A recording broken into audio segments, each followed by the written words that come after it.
नमस्कार, प्रणाम। मैं ददमन तिवारी हूँ और आप सभी का हार्दिक स्वागत करता हूँ आपके अपने यूट्यूब चैनल विवेकता महोदय में। लखनऊ विश्वविद्यालय के आपके एलएलएम एंट्रेंस को लेकर के हम लोग लगातार बात करते आए हैं और अपने अलग अलग वीडियोस के माध्यम से हम लोगों ने पुराने जो आपके पेपर्स हैं उनको आपके सीनियर्स के द्वारा पूछ करके उन सवालों को इकट्ठा करके आपके पास तक लाने में आपकी कुछ मदद करी है शायद। और उसी क्रम में हम लोग थोड़े लंबे वीडियोस दे करके आ रहे हैं, चूँकि बहुत कम समय बचा हुआ है तो रिवीजन के लिहाज से ये सारे वीडियोज़ हैं। तो पहले वीडियो में हम लोगों ने बात करी है इंटरनेशनल लॉ की, और हो सकता है कुछ लोगों के लिए इंटरनेशनल लॉ आसान हो, लेकिन जो मुझे लगता है और जो पेपर का पैटर्न रहा है उसमें सबसे अधिक सवाल जूरिस्प्रूडेंस के, इंटरनेशनल लॉ के और कॉन्स्टिट्यूशन ऑफ इंडिया के, कॉन्स्टिट्यूशन लॉ ऑफ इंडिया के, इन तीनों सब्जेक्ट के मिलाकर के करीब 50 के आसपास सवाल हो जाते हैं। तो मुझे लगता है कि वो आपके लिए बहुत ज़रूरी भी है और थोड़ा सा पेचीदा भी हो जाता है। कुछ जो सवाल हैं जो ये आपके सीनियर्स द्वारा टिक किए गए हैं इन गाइडों पर, उनमें बताया गया कि एक तो जो nature and concept of law है उसको लेकर के सवाल खूब पूछा जाता है, लॉ के नेचर को और लॉ के कंसेप्ट को लेकर के। दूसरी चीज़ है कि जो जूरिस्प्रूडेंस के स्कूल्स को लेकर के खूब सवाल पूछा गया है, स्कूल्स ऑफ जूरिस्प्रूडेंस को लेकर के। और लॉ वहाँ पे जहाँ पे नेचर और कंसेप्ट पढ़ रहे हैं लॉ का, वहाँ पे सोर्सेज ऑफ लॉ भी पढ़ना है आपको। उसके अलावा राइट्स और ड्यूटीज़ और उसकी जो थ्योरीज वगैरह है, लीगल पर्सनालिटी की जो थ्योरीज है लीगल पर्सनालिटी के विषय में, पोजीशन और ओनरशिप के विषय में, और जो एडमिनिस्ट्रेशन ऑफ जस्टिस है थोड़ा बहुत वो पूछा जाता है।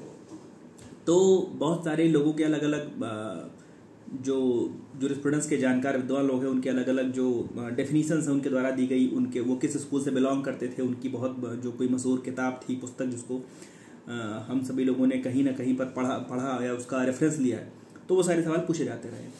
अगर हम उन सवालों पर आए जो टिक करके, जैसे nature and scope of jurisprudence को लेकर के, कंसेप्ट ऑफ लॉ को लेकर के, डेफिनेशन एंड जो रिक्वायरमेंट है लॉ को लेकर के, सब चीज़ों को लेकर के सवाल है। स्कूल्स में एनालिटिकल लॉ स्कूल है, बेंथम का जो कंसेप्ट ऑफ लॉ है, ऑस्टिनियन कंसेप्ट ऑफ लॉ है, आप लोगों ने पढ़ा होगा। हार्ट का जो कंसेप्ट ऑफ लॉ है, HLA हार्ट का, कील्सन का, हैंस कील्सन का जो कंसेप्ट ऑफ लॉ है, नेचुरल लॉ स्कूल है, इन सबको लेकर के खूब सवाल पूछा गया है। हम सीधे सवालों पर आते हैं, उन सवालों पर जो सवाल टिक किए गए हैं आपके सीनियर्स के द्वारा और जो पुराने वर्षों में सवाल पूछे गए हैं। जैसे कुछ सवाल है कि jurisprudence is the formal science of positive law. Jurisprudence is the formal science of positive law, ये किसने कहा? Jurisprudence is nothing but the lawyer's extraversion, ये किसने कहा? The science of the first principle of civil law किसने कहा?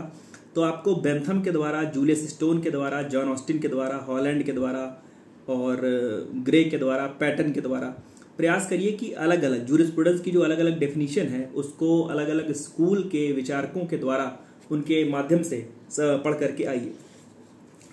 Concept और nature पे सवाल की अगर हम और बात करें तो जैसे एक सवाल है कि who said legislation has the same centre with morals but it has not the same circumference, ये किसने कहा? बेंथम का कोट था।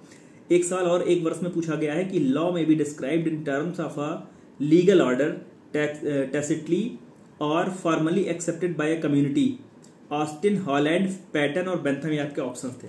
उसके बाद हम लोग स्कूल्स पर देखें, स्कूल्स के सवाल जो आपसे पूछे गए तो सवाल है कि theory of utilitarian individualism, every law should be tested on the anvil of principle of utility, ये जो प्रिंसिपल है किसका था? सवाल है कि law is law, what it ought to be does not attract jurist of, कौन से स्कूल के जूरिस्ट को ये बात नहीं सुहाती है, नहीं समझ में आती है, ये वाला सवाल पूछा गया था। सवाल हेडनिज्म को लेकर के पूछा गया था, theory of pain and pleasure को लेकर के सवाल पूछा गया है। फादर ऑफ इंग्लिश जूरिस्प्रूडेंस को लेकर के सवाल पूछा गया है कि किसे फादर ऑफ इंग्लिश जूरिस्प्रूडेंस के रूप में कंसीडर किया जाता है। एनालिटिकल लॉ स्कूल के फाउंडर को लेकर के सवाल पूछा गया है। सवाल है कि किसे कहा जाता है who has called Austinian analytical school as imperative school, किसने ऑस्टिनियन एनालिटिकल स्कूल को इंपरेटिव स्कूल कहा है? एलन ने। इस प्रकार के सवाल हैं। ऑस्टिन के द्वारा लॉ क्या है? Command of sovereign, command of God, command of people, command of constitution, ऐसे 4 आपको ऑप्शंस मिले थे। सवाल था ऑस्ट्रेलियन लॉ रिक्वायर्स, इसमें ऑप्शंस थे कमांड, ड्यूटी, सैंक्शन और चौथा था ऑल ऑफ द अबव। इस प्रकार के सवाल थे। उसके बाद कुछ सवाल ऐसे थे जिसमें आपको चार स्टेटमेंट दिए हुए हैं और उसमें से कहा गया था कि मार्क द इनकरेक्ट स्टेटमेंट। जैसे एक सवाल है, पहला स्टेटमेंट था कि law do not always commands but confers privileges also that is right to make a will. दूसरा था the notion of command is applicable to modern social welfare legislation. तीसरा था Austin's notion that sovereignty is indivisible is falsified by federal constitution that is India and USA। चौथा था Austin's insistence on sanction as a mark of law conceals and distorts the real character and functions of law in a community. तो जब आप किसी के, जैसे आपने Austin के विषय में पढ़ा या उनके स्कूल के विषय में पढ़ा या उनकी विचारधारा के विषय में पढ़ा, तो थोड़ा सा प्रयास करिए कि बिल्कुल एक लाइन का 2 लाइन का शुरुआती जो मोटे अक्षरों में किताबों में लिखा रहता है वो पढ़ करके आगे छोड़ देना, ये मत करिएगा। थोड़ा सा उसके अगर डेप्थ में जा सके तो आपको इस प्रकार की चीजें मिल जाएंगी, क्योंकि ये सारा का सारा जो है वो ऑस्टिन के कमांड को लेकर के है। और जब आपने ऑस्टिन की कमांड को ठीक से पढ़ा होगा तो जाहिर सी बात है आपको इनकरेक्ट स्टेटमेंट समझ में आ जाएगा। सवाल था कि who said law consists of rules which are of broad application and non optional character but which are at the same time amenable to formalization legislation and adjudication. ये किसने कहा? हार्ट का स्टेटमेंट है। चले हार्ट का एक सवाल ये भी हार्ट को लेकर के पूछा गया है, टिक हुआ है कि the idea of obligation according to Hart means that. Idea of obligation according to Hart means that. उसके बाद नीचे आपके पास 4 ऑप्शन है। Puzzles, some of the puzzles को लेकर के सवाल है कि किसने कहा था पजल्स वाला जो बात है वो हार्ट की। केल्सन को लेकर के सवाल पूछा गया है, केल्सन की प्योर थ्योरी को लेकर के सवाल पूछा गया है, और केल्सन के द्वारा लॉ के विषय में पूछा गया है कि law is a coercive order, laws are ought propositions, law is an order of human behaviour. ये सारे के सारे केल्सन के स्टेटमेंट हैं, तो ऑल ऑफ द अबव वाला सही था। ग्रैंड नॉर्म को लेकर के सवाल पूछा गया है। द ग्रैंड नॉर्म, सवाल ऐसा था कि the grand norm according to Kelsen could be. उसके बाद आपके ऑप्शंस थे constitution, will of a dictator, principle practice and servanda, all of the above. जो आपके लिए सही जवाब था वो था ऑल ऑफ द अबव। आगे बढ़े तो इनकरेक्ट ऑप्शन वाला सवाल, इनकरेक्ट ऑप्शन का सवाल था, उसमें आपको command Austin, rules Hart, norms Kelsen, none of the above पे टिक करना था। चूंकि तीनों सही थे तो नन ऑफ द अबव। जो भी छोटी छोटी चीजें हैं, जैसे ऑस्टिन ने कमांड को लेकर के खूब बात कही है, चले हार्ट ने रूल्स को लेकर के खूब बात कही है, केल्सन ने नॉर्म्स को, ग्रैंड नॉर्म्स को लेकर के बात कही है, तो छोटी छोटी चीजें जो भी हैं इनको भी आप थोड़ा सा ध्यान रखिएगा। अच्छा, जो कुछ किताबें हैं, जो लोगों की किताबें हैं, चाहे वो चले हार्ट की हो चाहे ऑस्टिन सामंट, जिसके विषय में आप पढ़ रहे हो, उनकी जो बहुत कोई प्रसिद्ध पुस्तक किताब जो भी रही हो, जिसकी वजह से उन्हें बहुत ख्याति मिली या उनकी उस पुस्तक ने जूरिस्प्रूडेंस के क्षेत्र में बहुत अभूतपूर्व योगदान दिया, बहुत बड़ा काम किया, तो वो सारी किताबों को देख लीजिएगा। उसके बाद आगे बढ़े तो नेचुरल लॉ, फिलोसफिकल स्कूल से भी कुछ सवाल थे, जिसमें सवाल था कि natural law embodies the principle of morality, natural justice, both A and B, none of the above. इस प्रकार का सवाल था। सवाल यह आया था कि which of the following regards natural law as only a phrase of the English language and natural rights as nonsense of stilts. और ये बात किसने कही थी? Kelsen, Salmond, Bentham, Fuller. Bentham ने। सवाल था कि the philosophical school seeks to investigate, जो फिलोसफिकल स्कूल है सीक्स टू इन्वेस्टिगेट, और आपके ऑप्शन थे quest of the law, purpose for which a particular law has been enacted, the philosophical basis of the law, और none of the above. ये 4 आपके पास option थे। हिस्टोरिकल स्कूल के सवाल देखिए। हिस्टोरिकल स्कूल के सवाल थे कि the first jurist of historical school is, कौन प्रथम जो ऐतिहासिक विधि विचारधारा शाखा है, ऐतिहासिक विधि विचारधारा शाखा में कौन से जो है वो प्रथम जूरिस्ट माने जाते हैं? सैविनी, हेनरी मेन, ह्यूगो, मॉन्टेस्क्यू। मॉन्टेस्क्यू को माना जाता है। हिस्टोरिकल लॉ के हिसाब से 4 स्टेटमेंट दिए थे कि law is found not made, it is self existent, laws are of universal application, laws are rules consisting mainly of social habits, none of the above. इस प्रकार के 4 ऑप्शन, 4 स्टेटमेंट में से आपको टिक करना था। सवाल यह भी आया था कि who said law is the result of the genius of the people? Allen, Savigny, both and B, पूछा। जो सही जवाब था वो था सैविनी। सैविनी को लेकर के सवाल 1-2 बार मतलब लगातार आते रहे। अच्छा, सवाल एक और थ्योरी है, एक नई थ्योरी है। नई थ्योरी मीन्स थोड़ा सा कम चर्चा में रही है, gradual and organic process theory. जो सवाल है कि gradual and organic process theory was laid down by, किसके द्वारा ये लेड डाउन की गई थी, प्रतिपादित की गई थी? और आपका सही जवाब था बर्क के द्वारा। सवाल था कि who said customs not only precede legislation but are even superior to it? किसने कहा कि कस्टम केवल लेजिस्लेशन को प्रीसीड नहीं करती लेकिन बल्कि सुपीरियर भी है? सैविनी ने कहा। यहां से स्टेटमेंट को लेकर के काफी सवाल है, जिसमें से एक सवाल यह भी है कि the movement of progressive societies has hitherto been a movement from status to contract. जहां पर आपने स्टेटस टू कॉन्ट्रैक्ट सुना वहां पर हेनरी मेन आपको टिक करना है। Sociological jurisprudence arose as a reaction to, sociological jurisprudence जो है वो किसके रिएक्शन के तौर पर अराइज हुआ, उसका उत्थान हुआ? और जो सही जवाब है वो है पॉजिटिविज्म। सोशियोलॉजिकल जूरिस्प्रूडेंस की जब हम बात कर रहे हैं तो वहां पर यह भी देखना है कि father of sociological jurisprudence in America किसे माना जाता है? रॉस्कोपाउंड को, डीन रॉस्कोपाउंड को माना जाता है, जिनकी सोशल इंजीनियरिंग की थ्योरी है। और हमारा जो रिजर्वेशन का कंसेप्ट है 15 क्लास 4 है, 15 क्लास 5 है, 16 क्लास 4 5 है।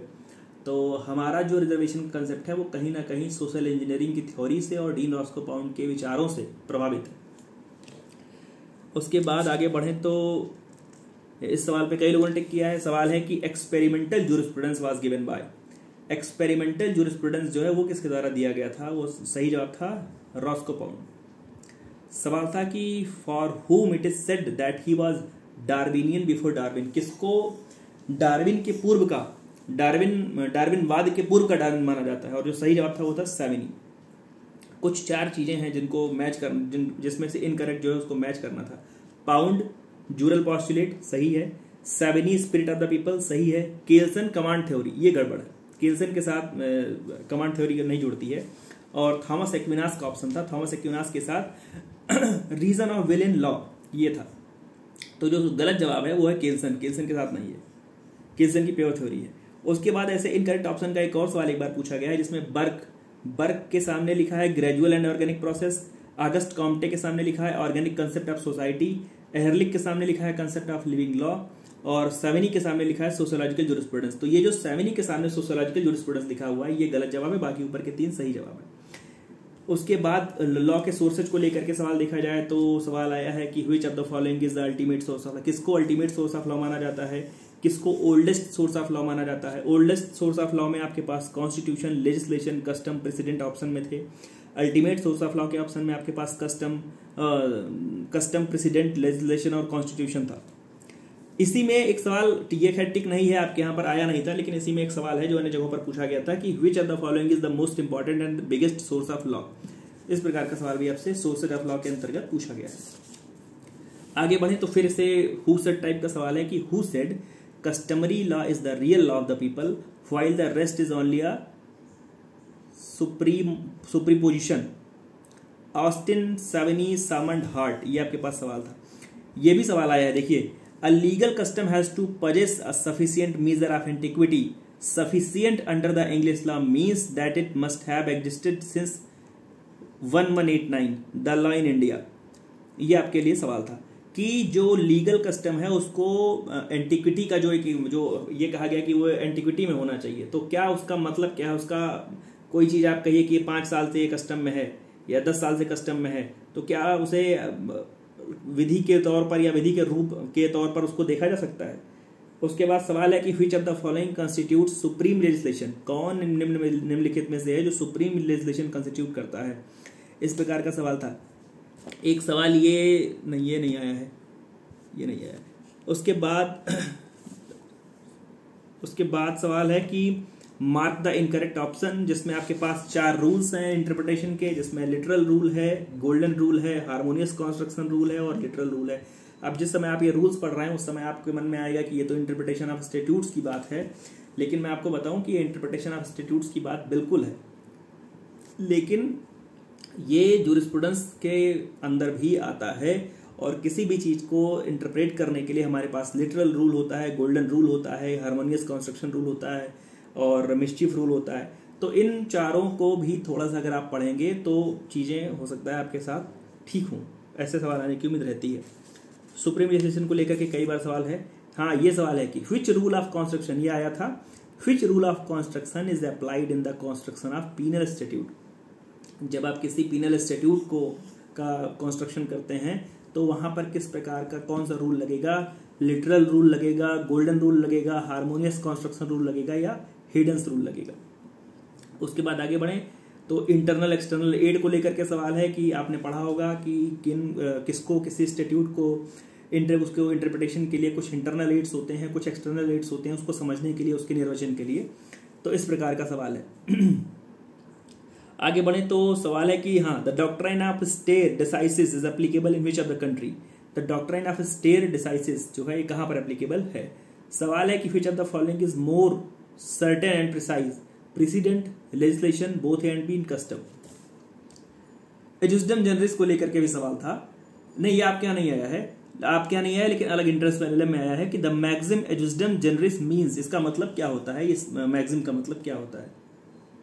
आगे बढ़े तो इंटरनल एक्सटर्नल रेट को लेकर के सवाल है, लेकिन हूबहू सवाल क्या था वो उस पर उनको जानकारी नहीं दी। ओबिटर डिक्टा, ओबिटर डिक्टा को लेकर के सवाल है, मतलब आपके यहाँ पूछा गया है, हूबहू सवाल नहीं पता है लेकिन ओबिटर डिक्टा को लेकर के सवाल पूछा गया है। और एक सवाल ये भी पूछा गया है कि the obiter dicta of the supreme court is binding on, उसके बाद नीचे ऑप्शंस थे the all other courts, high courts only, not binding on other courts but of persuasive value and may be considered by courts, none of the above. आपके पास 4 options थे। Rights and duties को लेकर के सवाल खूब पूछा गया है, अलग अलग छोटे छोटे सवाल। Which is the main element of right, will, interest, both and B coercion. Who said right spring from right? A person in whom the right resides is called a। सवाल है कि when a right is owned by a society at large it is said to be। इस प्रकार के सवाल है। किसने कहा कि a right is a faculty which resides in a determinate party or parties by virtue of a given law and which avails against a party or parties other than the party or parties in whom it resides। इस प्रकार के सवाल हैं, बहुत छोटे छोटे सवाल। Right इन पर्सोनम का मतलब क्या होता है, राइट्स इन री प्रोप्रिया का मतलब क्या होता है, प्राइमरी राइट क्या होता है, राइट टू अ राइट क्या होता है, ड्यूटी का मतलब क्या होता है, जुरल रिलेशन का मतलब क्या होता है, इस प्रकार के सवाल हैं। अच्छा ये मैच करने वाला, ये खूब पूछा जाता है। Claim duty, liberty no claim, power liberty, immunity disability, इसमें से आपको इनकरेक्ट छांटना है। ऐसे ही एक और सवाल है, right no right, liberty duty, power immunity और इम्यूनिटी लाइबिलिटी, इस प्रकार से चीजें आपको छांटनी है।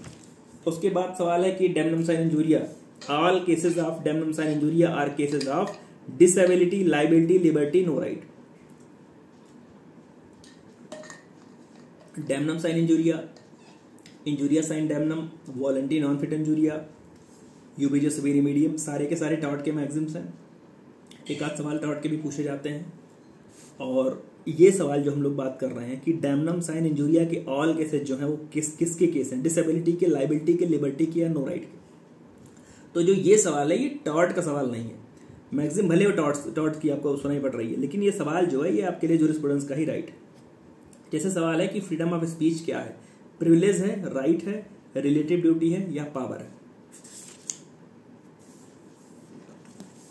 सवाल लीगल पर्सनालिटी को लेकर के खूब पूछा गया है। लीगल पर्सनालिटी को लेकर के सवालों को देखने के पहले उनके बाद ये एक चीज देख लें कि पर्सनालिटी 2 प्रकार की होती है, एक natural person, legal person, artificial person, जिसको हम लोग समझते हैं, बोलते हैं। कई बार ये वाला सवाल पूछा गया है कि मंदिर क्या है, मस्जिद क्या है, गिरजाघर क्या है, या मंदिर में रखी मूर्तियां क्या हैं, या मस्जिद में अंदर जो भी है वो क्या है, या गिरजाघर में अंदर रखा हुआ गुरु ग्रंथ साहिब है वो लीगल पर्सनालिटी है कि नहीं, अगर है तो किस केस में उसको लीगल पर्सनालिटी माना गया। इस प्रकार के सवाल आपसे पूछे गए। मुझे अचानक याद आया तो मैंने बताया। जैसे सवाल है कि एन एनिमल इज, और एन एनिमल इज के बाद आपके पास 4 ऑप्शन है, a natural person, a legal person, a person either natural और लीगल, नॉट अ पर्सन, आपको टिक करना है।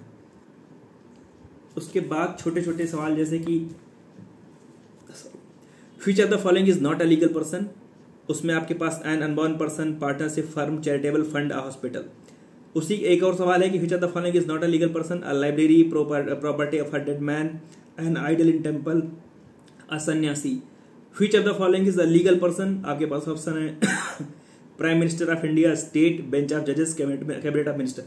आप जब ये लीगल पर्सन और नेचुरल पर्सन पढ़ रहे हो तो वहां पर नेचुरल पर्सन तो हम लोग सब समझते हैं, हार्ड मास का व्यक्ति, मतलब जिसको छुआ जा सकता है, कॉर्पोरेट पर्सनालिटीज की है। आप लीगल पर्सनल के ढेर सारे उदाहरण पढ़ लीजिएगा, लीगल पर्सनालिटी के ढेर सारे उदाहरण पढ़िएगा। उसमें आप ये पाएंगे कि कंपनी है, कॉर्पोरेशन है, फर्म है, एसोसिएशन ऑफ पर्सन है, बॉडी ऑफ पर्सन है, तो वो अलग अलग ढेर सारे उदाहरण हैं और उसमें से आपको एक आध सवाल जरूर मिलता है। आगे सवाल है कि व्हिच कॉर्पोरेशन सोल को लेकर के सवाल है, कॉर्पोरेट सोल को लेकर के सवाल था कि which of the following is not a corporate sole, और आपके ऑप्शन थे सॉवरेन और king, postmaster general, municipal corporation, secretary of state. इस प्रकार के सवाल थे।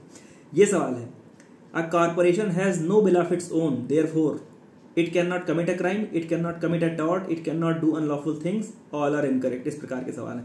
थ्योरी को लेकर के सवाल पूछा गया है। Which theory has been used for political purposes to strengthen the state and to suppress autonomous bodies within it? Options थे fiction theory, realist theory, purpose theory, concession theory. Concession theory has not been advocated by, किसके द्वारा advocated नहीं है? Option थे Savigny, Salmond, Gierke, Dicey. Fiction theory, realist theory, purpose theory, bracket theory, इनको चारों को खूब कायदे से देखिएगा, समझिएगा कौन इसको सपोर्ट करते थे, कौन नहीं सपोर्ट करते थे। इस प्रकार से इसको देख लीजिएगा। जैसे एक सवाल ये नहीं पूछा गया है लेकिन उसी के तरह सवाल है। एक सवाल आपके यहाँ पूछा गया है कि the concession theory has not been advocated by, और एक सवाल अन्य जगह पर पूछा गया है। वो सवाल क्या है कि the realist theory was advocated by, और उसमें ऑप्शंस थे इयरिंग, सामंड, गियरके और होफील्ड। होफील्ड का क्लासिफिकेशन आपने पढ़ा होगा, जो हम लोग लगातार बात कर रहे थे right duty, no right disability को लेकर के। होफील्ड का वो क्लासिफिकेशन है, उसको कायदे से आप देख लीजिए।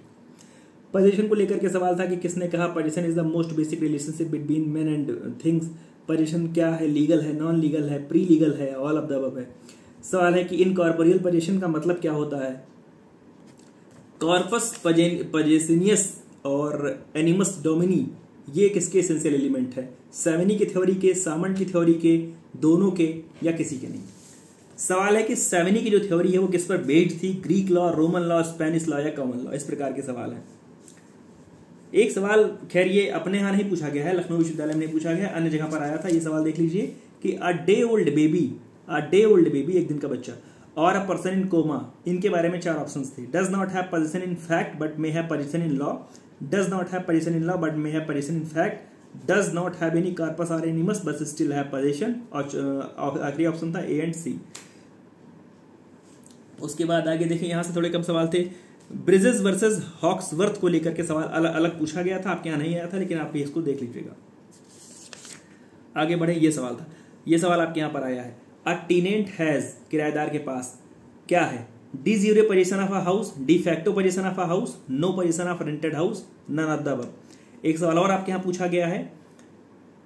अ person can claim adverse possession if he is openly in possession of another's land for an unbroken period of prescription. चिरभोगाधिकार का जो सिद्धांत है कि अगर कोई व्यक्ति किसी के यहाँ पर पोजीशन मांगने के लिए कब अधिकारी हो जाता है, जब वो बिल्कुल निर्बाध तरीके से कितने वर्ष से रह रहा हो, 6 साल, 8 साल, 12 साल या 10 साल। ओनरशिप को लेकर के सवाल पूछा गया है कि ओनरशिप का जो कंसेप्ट है वो डेवलप कैसे हुआ, डोमिनियम से, पजेसियो से, सिसिन से, कैसे। राइट ऑफ एलाइनेशन का मतलब क्या होता है, किसने कहा कि ownership in its most comprehensive signification denotes the relation between a person and right that is vested in him. किसने कहा ownership is right, ownership is not a right but a bundle of rights, privileges, powers. ये किसने कहा। इस प्रकार के सवाल आपसे पूछे गए। सवाल ये था, ownership law does not confer ownership on an unborn child, an insane person, both A and B. इस प्रकार से सवाल था। सवाल था who gave a theory relating to function of ownership in social ordering, Austin, Salmond, Dias या Renner. इस प्रकार के सवाल। ये सवाल था कि possession is prima facie evidence of ownership, always, only in certain situations, neither A nor B, reverse is true.